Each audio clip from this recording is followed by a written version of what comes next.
Hello everyone. First, let me introduce myself. I am Shaunak Kulkarni, a mechanical engineer and an automotive enthusiast from Pune, India. So, it's my pleasure to welcome you all to my YouTube channel Auto Decode. This is the very first video that I am posting here. This channel is basically made for those novice automotive engineers who are passionate to learn about automotive engineering in a conceptually sound manner. In order to cope up with the recent trends and the technologies, you need to have your concepts crystal clear. And yes, that is exactly what we are going to achieve through this channel.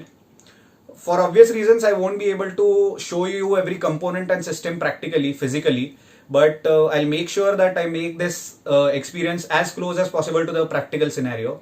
We will be learning through a lot of videos, presentations, some external links, literature links, and also, most importantly, tutorial sessions. So let's go.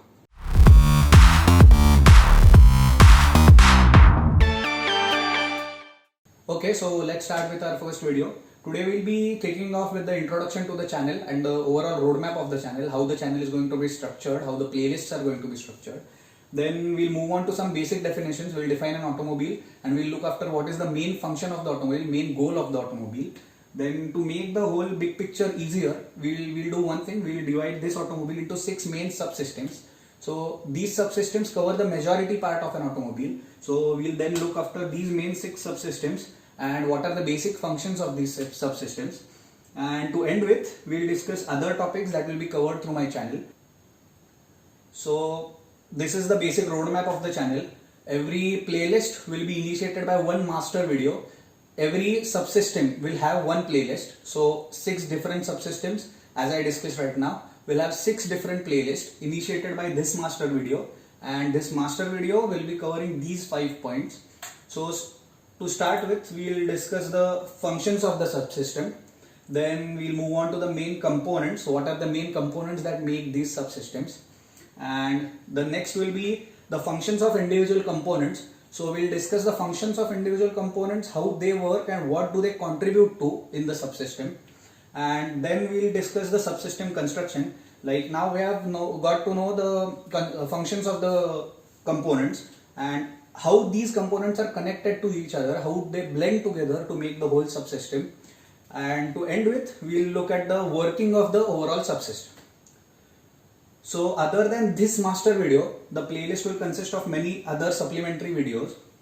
These supplementary videos will primarily contain videos with detailed description of construction and working of critical components of each subsystem. Like a single component will be taken and it will be teared down to total depths of the construction and working of the component. And also there will be some videos tutoring the recent and advanced technologies related to this subsystem. So this is the basic structure of a playlist, and we'll have multiple playlists, 6 for the 6 main subsystems and also some other playlists for some topics not related to subsystems. So let's move on to the learning part.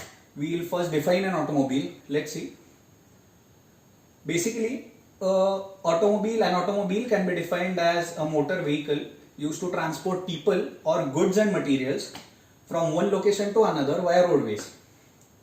But what is the main function of an automobile, or what is the main goal of an automobile? I put it forth as a unit passenger or luggage. Unit passenger or luggage. In minimum time, if it is a commercial vehicle, or with maximum occupant comfort, if it is a passenger vehicle. And obviously both of these accompanied with minimum costs. This is the main goal of an automobile. This is what an automobile engineer aims at while designing an automobile.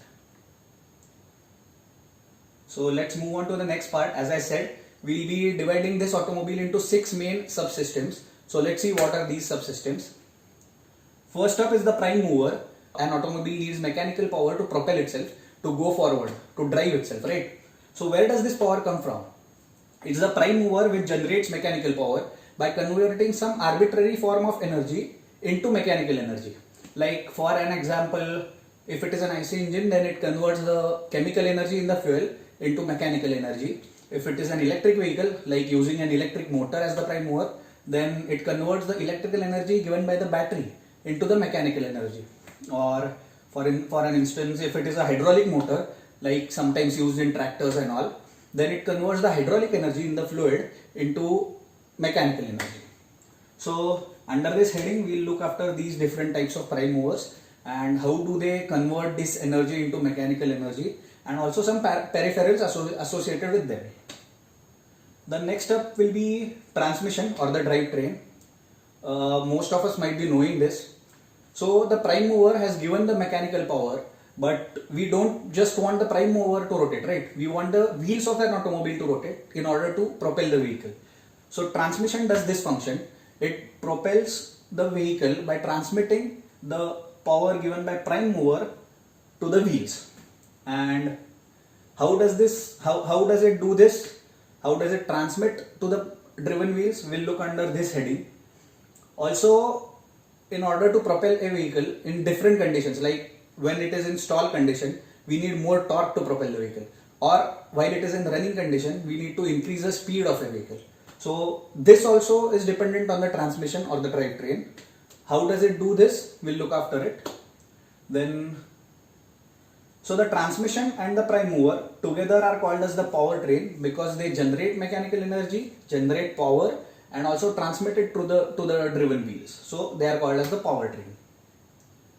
The next subsystem up is the steering subsystem. We all might be knowing the function of steering subsystem very well. It allows the driver to maneuver or steer the vehicle according to the driver's will. So steering subsystem mainly comprises of two components, steering gearbox and the steering linkages or the steering geometry. So we'll look after these two main components and also many other components in the steering system in this heading. The next up will be the brake subsystem. So we all know how crucial the brakes are for vehicle safety and also know the function of the brakes. The basic function is obviously to decelerate, like that is to lower the speed or stop the vehicle, and hence they are so very crucial for safety of a vehicle. Under this heading, we'll be looking after various combinations and various components that brake system comprises of and how do they work. So the brakes and the steering subsystem together are called as the controls of an automobile. Why? Because it's obvious. They allow the driver to control the automobile and steer or control the speed of the automobile.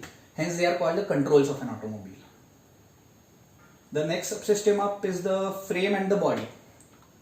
So basically, frame can be called as the skeleton of an automobile. It mounts all the components on it and gives the basic support of an automobile. And the body makes or creates an enclosure or a cabin for luggage or passengers and the drivers. The last main subsystem is the suspension subsystem. Everyone is familiar with this, but we all presume the main function of suspension subsystems to reduce the shocks or ground reactions. In simple language, we call it as bumps. But this is not the main function of a suspension subsystem. Keep it in mind. The main function is to keep contact of all the driven wheels and the non-driven wheels, that is all the wheels, with the ground. This is the main function of a suspension subsystem. Keep it in mind very well. To maintain the contact of all the wheels with the ground. Why? Because this highly increases handling capability and handling quality of the vehicle. If you don't have any driven wheel or steered wheel in contact of the ground, then you cannot handle the vehicle very well. Thus, the main function is to maintain the contact of all wheels with the ground. So, this is the summary of all 6 subsystems. This is the main content that we have divided, and we'll be structuring our playlist according to these 6 subsystems. And don't worry, there are many other topics that we'll be covering other than these subsystems. So let's have a look at them. So the other topics will be starting with the exhaust system, obviously for an IC engine vehicle. I have put this in other topics because it doesn't apply for other types of vehicles like electric vehicles and all. Then moving on, we'll have the wheels and tires. Obviously this can be considered as another subsystem and it is very crucial for healthy working of an automobile. Then the next one, some interesting technologies, recent technologies like autonomous driving and advanced driver assistance systems, which you might have heard as ADAS, and many more. Then the next comes auxiliaries, vehicle safety, important topic, and then vehicle dynamics, a very interesting topic to learn, personally my favorite. And last but not the least, all the recommendations that the viewers will be putting down in the comments. I'll surely try my hand at explaining all of these to you. There will be also various other topics that come through the suggestions, or I come up with them, and I'll be presenting videos for you. So thank you so much. This is the end of our first video. Thank you for watching it. I hope you have liked it, and I hope you watch all other videos on my channel. And yes, don't forget to like, share, subscribe and hit the bell icon. Thank you, and yes, keep learning and keep teaching.